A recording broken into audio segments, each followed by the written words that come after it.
I swear on my mother's grave. Would I lie to you? You can take that to the bank. You've heard those expressions and others. In Matthew chapter 5, verses 33 through 37, Jesus has some things to say about what we say. Again, you've heard that it was said to the people long ago, do not break your oath, but keep the oaths you have made to the Lord. But I tell you, do not swear at all, either by heaven, for it is God's throne, or by the earth, for it is his footstool, or by Jerusalem, for it is the city of the great King. And do not swear by your head, for you cannot make even one hair white or black. Simply let your yes be yes, and your no, no. Anything beyond this comes from the evil one. John Stott observed upon this text, if the rabbis tended to be permissive in their attitude to divorce, they were permissive also in their teaching about oaths. It is another example of their devious treatment of Old Testament Scripture in order to make it more amenable to obedience. Looking for loopholes is not a new thing. It has always existed. On the one hand, a religious teacher might come down hard on a commandment or on his tradition about the commandment, but he would also find loopholes to get around what he didn't want to do. So Jesus has something to say about what we say. And he first talked about what had been heard. You have heard that it was said. The teaching to which Jesus referred was not an exact quotation of one text, but a summary of several Old Testament texts. Notice Numbers chapter 30, verse 2. When a man makes a vow to the Lord or takes an oath to obligate himself by a pledge, he must not break his word, but must do everything he said. Deuteronomy chapter 23, verses 21 through 23. If you make a vow to the Lord your God, do not be slow to pay it, for the Lord your God will certainly demand it of you, and you will be guilty of sin. But if you refrain from making a vow, you will not be guilty. Whatever your lips utter, you must be sure to do, because you made your vow freely to the Lord your God with your own mouth. The instructions of fulfilling a vow were closely related to the third of the Ten Commandments. Exodus chapter 20, verse 7.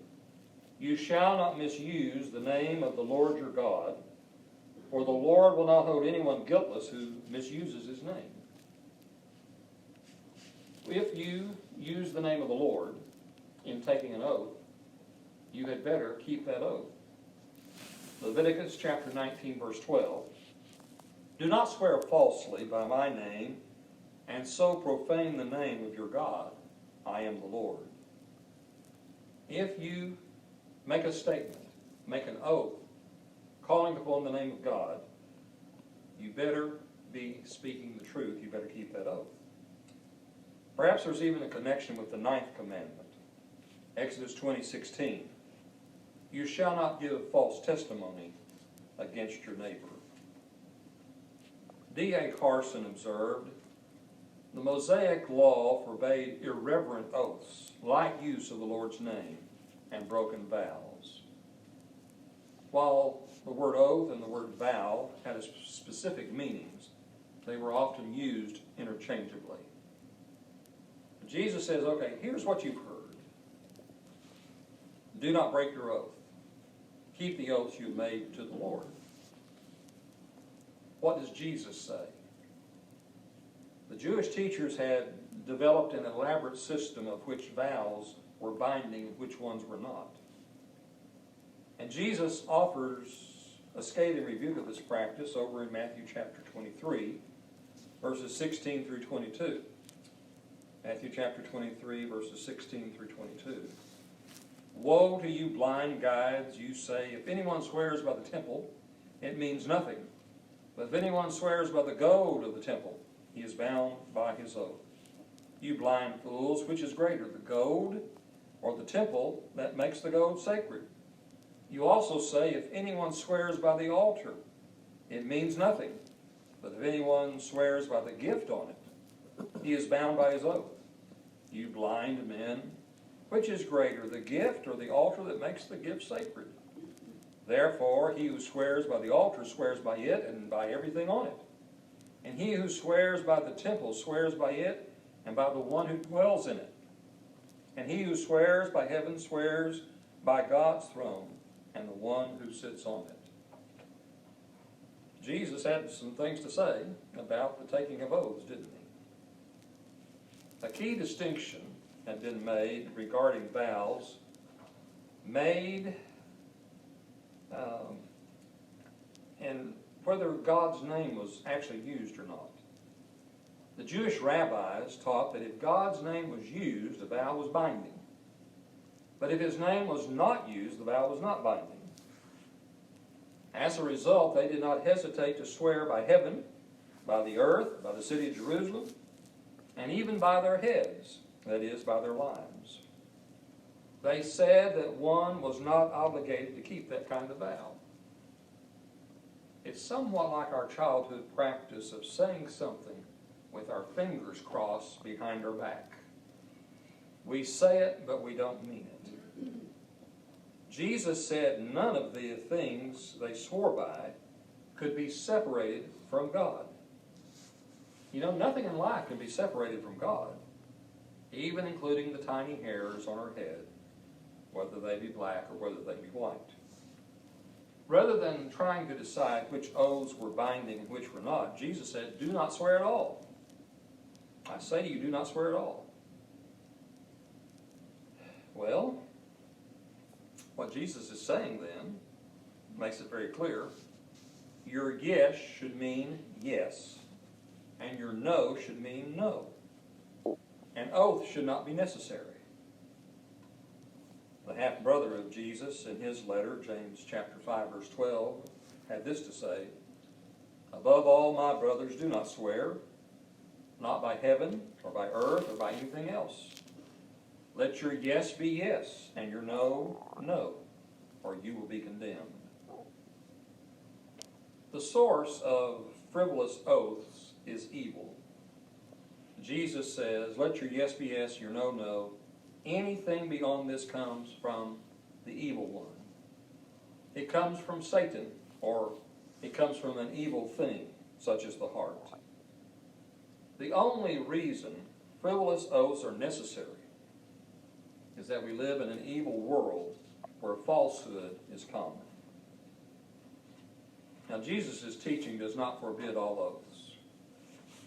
Growing up, I was concerned when I came across some formal documents where it said, I swear, such and such. But in almost all of those, it had in parentheses, or affirm. Because some folks in years past apparently had reservations about taking an oath. In reality, if you affirm, I think you're doing about the same thing. Well, Jesus was not speaking against all oaths. He was speaking against frivolous oaths. After all, let's remember that God swore with an oath. Hebrews chapter 6, verses 13 and 14.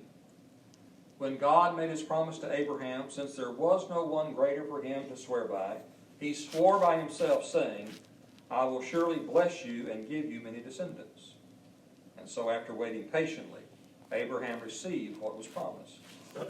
And a little later in Hebrews, we read again, and it was not without an oath. Others became priests without any oath, but he became a priest with an oath when God said to him, the Lord has sworn and will not change his mind, you are a priest forever. And so, God himself made oaths. Jesus basically made an oath. When he was on trial, the high priest said to him, I charge you under oath by the living God, tell us if you are the Christ, the Son of God. His reply, yes, it is as you say. But I say to all of you, in the future you will see the Son of Man sitting at the right hand of the Mighty One and coming in the clouds of heaven. The Apostle Paul in Philippians had this to say, God can testify how I long for all of you with the affection of Christ Jesus. In the English Standard Version, the reading is, for God is my witness. That sounds a bit like an oath, doesn't it? There are solemn occasions when making a vow or taking an oath are appropriate. What Jesus was emphasizing in his teaching was that honest men and women do not need to resort to oaths. It was not that they should refuse to take an oath if required by some external authority to do so. Yes, Jesus was teaching that we should avoid frivolous oaths. They are not only wrong, they are useless. Someone said it this way, an honest man is believed without an oath, but a dishonest man is not believed though he use 1,000. We pick up sometimes on when people are lying to us, don't we? And it doesn't matter what they swear on. We know they're lying. We certainly must avoid a blasphemous use of God's name. I still wince when I hear people, usually carelessly, say, oh my God, oh my God, oh my God, or OMG. That is not the proper use of God's name. Sometimes a person will say, what in God's name are you doing? Again, not the way we should be using God's name. There are those who use God or Jesus in a profane way. We hear a lot of profanity. And let's remember that the word gosh is basically saying God, and the word Jeez is basically saying Jesus. We need to let our yes be yes and our no, no. Jesus was teaching here that we should be truthful. We should be known for telling the truth. Oaths should be unnecessary. A young boy was explaining to his baby brother how to interpret his parents' responses. He said, if they say yes, that means maybe. If they say, I'll think about it, that means no. If they say no, that means you will have to pester them twice as long to get what you want. Well, I hope the boy's evaluation was wrong. If it was accurate, his parents had not learned a key lesson of our text. Say what you mean, and mean what you say. Paul wrote to the Ephesians, therefore each of you must put off falsehood and speak truthfully to his neighbor, for we are all members of one body. Well, does that strike you as an odd instruction? Don't lie. Speak truthfully to your neighbor. But how many people don't do that? Sometimes Christians don't do that. Jesus was teaching that we should always keep our word. We should not make promises we do not intend to keep. One of the biggest breaking of promises in our day are wedding vows. We need to be known as people who keep our word. Larry Calvin gave this illustration. He said, when I was about 7 years old, my granddad had a Model T he was selling. A man came by one morning and told my granddad he would give him $1,000 for that old car. My granddad shook the man's hand on it. The man couldn't take it right then. He said, I'll be back a little later today to get it, if that is okay. Granddad said, sure, that will be fine. Later that afternoon, another man offered my granddad $2,500 for the car. I will never forget, my granddad broke into a belly laugh and said to the man, I wish you had come by this morning. I could sure use that $2,500. But I shook hands on a deal with the guy this morning. I sold that thing for $1,000. Here was a man who didn't have to take an oath. He didn't have to swear on a stack of Bibles. He had given his word, and it was valuable. Now, sometimes we may be unable to keep our promises. Sometimes illness occurs. Sometimes other things happen. Perhaps we should make few promises and keep those we make. John Stott had this to say: Christians should say what they mean and mean what they say. Our unadorned words should be enough. Yes or no. When a monosyllable will do, why waste our breath by adding to it? A.M. Burton said, oaths arise because men are so often liars. In effect, Jesus raises every spoken word to the level of an oath. If you say it, people should realize you mean it. Now, it has been said that we have an integrity crisis in our culture.